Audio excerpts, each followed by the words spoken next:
IIT JEE main 2022 के जनवरी वाले exam में मेरे जब 44 मार्क्स आए तब मेरे को बहुत बुरा लग रहा था। बुरा लगे क्यों ना, क्योंकि मैंने बहुत ही अधिक हार्ड वर्क कर रखा था, बहुत सारे ट्रिक्स एंड स्ट्रेटजी को फॉलो कर रखा था। बट वो सारी स्ट्रेटजी मेरे लिए वर्क नहीं की, क्योंकि मैं मार्क्स एक्सपेक्ट कर रहा था 120, 130 या 150 तक, बट मेरे मार्क्स सिर्फ 44 रहे। तो मेरे को बहुत बुरा लगा था। उसके बाद मैंने कौन सी स्ट्रेटजी फॉलो की जिससे कि मेरे मार्क्स 44 से 184 आ गए जस्ट इन 6 मंथ में, वो मैं आप लोगों के साथ इस वीडियो में शेयर कर रहा हूँ।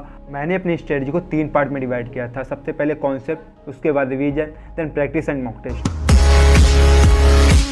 जनवरी वाले एग्जाम के बाद जब मैंने सारी चीज़ों को अच्छे से एनालिसिस किया तब मेरे को पता चला कि मैं समझता था मेरे कॉन्सेप्ट बहुत स्ट्रांग है, बट ऐसा नहीं था।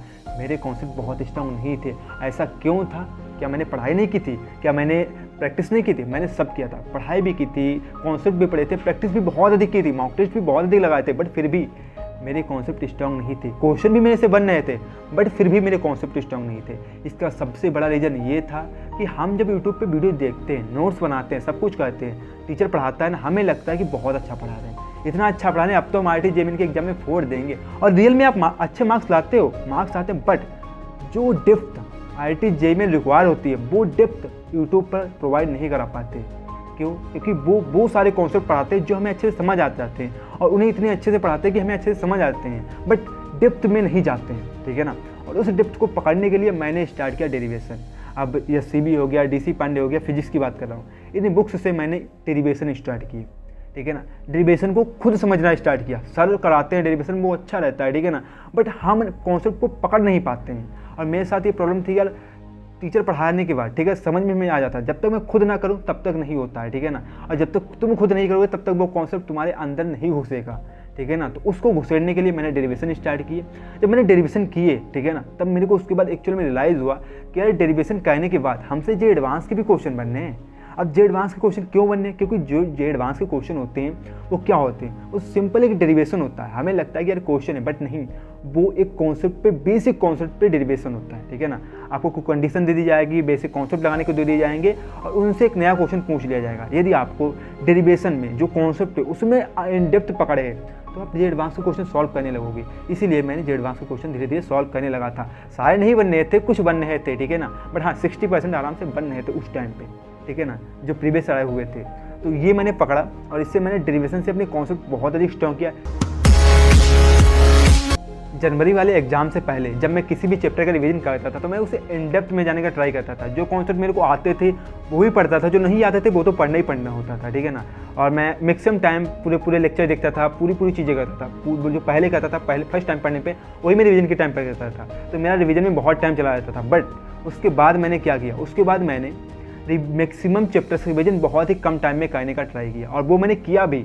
उसके लिए मैंने कुछ चैनल्स फॉलो किए थे, जैसे कि क्रेसअप हो गया, फिजिक्स गैलेक्सी हो गया, मैथमेटिकल इंक्लाइन हो गया, और NCERT बुक्स हो गई।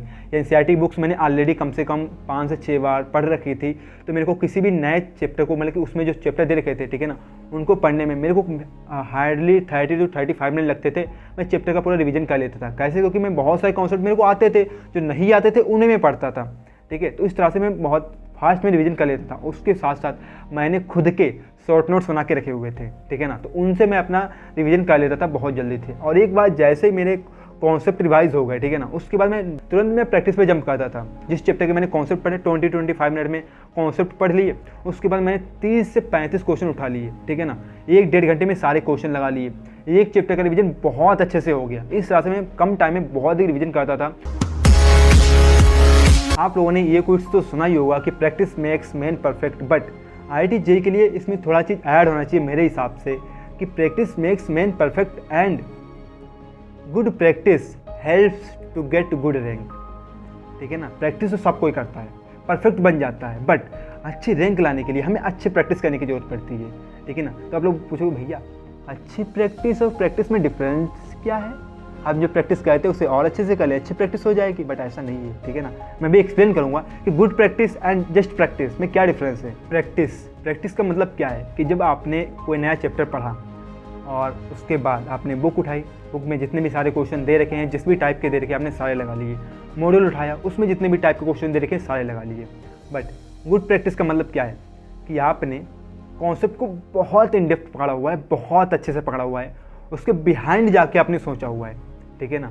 देन आपने प्रैक्टिस किया, और प्रैक्टिस में भी जब आप क्वेश्चन लगा रहे हो, हम लोग क्या करते हैं, क्वेश्चन देखा, प्रैक्टिस सिर्फ सिंपल प्रैक्टिस में क्वेश्चन देखा, क्वेश्चन में जो कॉन्सेप्ट लग रहे हैं, हमारे समझ में आ रहे हैं, हमारा मेन एम होता है कि जस्ट सोल्यूशन लाना, जितना जल्दी हो सके हमारा सोल्यूशन आ जाए। बट यदि आपको रियल में बहुत अच्छा करना है, हमें सोल्यूशन तो लाना ही लाना है, बट उसके पीछे कौन कौन सी चीज़ें वर्क कर रही है, बहुत सारी चीज़ें ऐसी होती है जो हम इग्नोर कर देते हैं क्वेश्चन में, और उसके बिहाइंड जाके भी आपको सारी चीज़ें सोचनी हैं। क्वेश्चन टाइम लेगा, 1 मिनट ज़्यादा लेगा, ठीक है ना, 1 मिनट ज़्यादा टाइम लेगा, बट आपको सोचना है, ठीक है ना।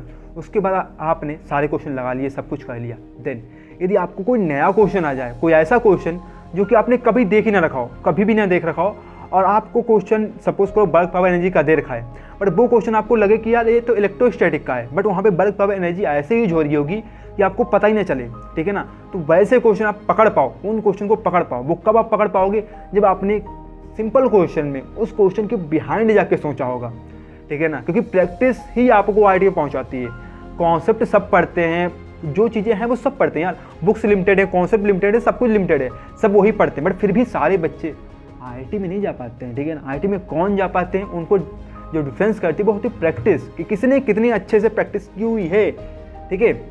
तो यदि आप लोग बोलोगे तो इस पर हम अलग से वीडियो बना देंगे, बट अभी तक आपने चैनल को सब्सक्राइब नहीं किया है, मैंने काफ़ी लेट कर दिया है बोलना, आप लोग कर दो, और वीडियो को कर दो लाइक, ठीक है। और इस पर कम से कम मेरे को 5 के लाइक चाहिए ही चाहिए इस वीडियो पे, मिनिमम की बात कर रहा हूँ। मॉक टेस्ट के बारे में बताने से पहले मैं आपको एक सिंपल स्टोरी सुनाऊंगा। आपको ये पता होगा आज से हज़ारों साल पहले गुरुकुल चला करते थे, जहाँ पर राजकुमारों को, ठीक है ना, वेपन्स का परीक्षण दिया जाता था, वेपन सिखाया जाता है, कैसे चलाना है, क्या करना है, तीर कैसे चलाना है, तलवार कैसे चलाना है, ये सारी चीज़ें सिखाई जाती है बहुत अच्छे से। उसके बाद सिंपल प्रैक्टिस कराई जाती थी, जिस प्रकार से, ठीक है ना, दो बच्चों के बीच, ठीक है ना, सिंपल प्रैक्टिस होती थी। गुरुजी बताते थे कि कैसे क्या करना है, जो वहाँ पे गुरु होते थे, ठीक है ना, तो ये सारी चीज़ें होती थी। बट उसके बाद एक बार अच्छे से प्रैक्टिस कर लेने के बाद इन लोगों को कंपटीशन कराया जाता था, बच्चों के बीच में ही कंपटीशन कराया जाता था, जिससे कि जो चीज़ इन्होंने सीखी है उसको एक अलग लेवल पे लेके जाएं। और उसके बाद जब एक्चुअल जाएं बाद में, ठीक है ना, जब एक्चुअल लड़ाई लड़ने जाएं वो लोग, तो वहाँ पे जाके वो कम घाव खाएं, क्योंकि वहाँ पर जो उनके सामने फाइट करने वाला आएगा ना, वो कोई उनका ना ही वो फ्रेंड होगा, ना ही उनकी बेच का कोई होगा, उनके सामने उनका दुश्मन होगा, ऐसा दुश्मन जो उन्हें मारने के लिए रेडी होगा, ठीक है ना। थोड़ा भी चूकी तो मर सकते हैं। इसीलिए एक्चुअल बार में जाने से पहले, एक्चुअल लड़ाई में लड़ने से पहले वो लोग प्रैक्टिस करते थे, इतनी तगड़ी प्रैक्टिस करते थे कि उन्हें जितने घाव लगने हों प्रैक्टिस में लग जाएं, उसके बाद वहाँ पे कम घाव लगे, क्योंकि वहाँ पर घाव लगे तो बिल्कुल मारना फिक्स है। इसीलिए आपको मॉक टेस्ट, ठीक है ना, बहुत अधिक देने हैं। अब मॉक टेस्ट मैं तो हर कोई बोलता, बट मैंने ये स्टोरी आपको सुनाई क्यों, ये बताओ आपको मैंने ये स्टोरी सुनाई क्यों की, क्योंकि अभी आप क्या करोगे, मॉक टेस्ट यहाँ पे लगा रहे हो आप, अभी जो छोटी छोटी लड़ाई लड़ रहे हो, मॉक टेस्ट को लड़ाई से रिलेट कर लो, ठीक है ना, उस टाइम के, तो आप छोटी छोटी लड़ रहे हो, जिसमें आपको बहुत सारी चीज़ें गलतियाँ आप कर रहे हो, आपको डिप्रेशन आएगा, मार्क्स कम आएंगे तो डिप्रेशन आएगा, अच्छा नहीं लगेगा, खाना नहीं खाओगे, पानी नहीं पियोगे, आप अपने आप पे गुस्सा आएगा। बट अभी क्या है, ये छोटी छोटी चीज़ें हैं, इन चीज़ों को आप हैंडल करते रहोगे इन मॉक टेस्ट से, ठीक है ना। मार्क्स आना, कम आना, अधिक आना, वो चीज़ें अलग है, बट इनसे सीखना वो बहुत ज़रूरी है। जितना आप सीख पाओगे अभी के मॉक टेस्ट से, उतना ही आप जब एक्चुअल में एग्जाम दोगे जाके ना, वहाँ पर आप लोग उन्हीं चीज़ों को कम। तो मॉक टेस्ट की मेरी सिंपल स्ट्रेटजी ये थी कि मैं सिंपल मॉक टेस्ट देता था 3 घंटे बैठ के, ठीक है ना, और 3 घंटे बैठने में मेरा मॉक टेस्ट को कंप्लीट करने का टारगेट रहता था 2.5 घंटे, कि 2.5 घंटे के अंदर मेरे को मॉक टेस्ट को कंप्लीट करना है किसी भी कीमत पर, क्योंकि उसके बाद जो 30 मिनट बचेंगे उसे मेरे को कैसे यूटिलाइज़ करना है वो मैं आपको अभी बता रहूँगा, ठीक है ना। मैंने 2.5 घंटे में पूरा मॉक टेस्ट खत्म किया। उसके बाद जो 30 मिनट बचे, और जब भी मॉक टेस्ट लगाता था, ठीक है ना, मैं सिंपल सादे पेज रखता था अपने साथ में, सिंपल सादे, इसमें मैं कॉलम बना लेता था, ठीक है ना, और अच्छे से सारी चीज़ लिखता था, जो कैलकुलेशन की है उसे भी अच्छे से, फार्मूले क्या लगाएं, इतनी सही हैंड राइटिंग में लिखता था कि समझ में आ सकें।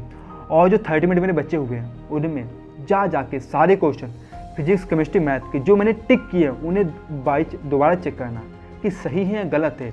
इससे मेरे को जो 30 मिनट बचाए हैं मैंने, ठीक है ना, उससे मेरे को उन क्वेश्चन नहीं हो जाता है ना, हम कभी सिली मिस्टेक कर देते हैं, उन सिली मिस्टेक को पकड़ लेते था हम, और उनको मैं सही कर देता था, ठीक है ना।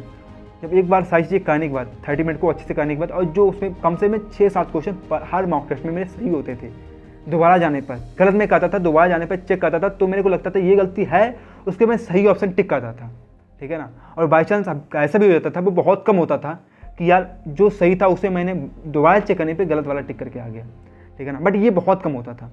ये सब करने के बाद अब मैं आता था दूसरे फेज़ पे।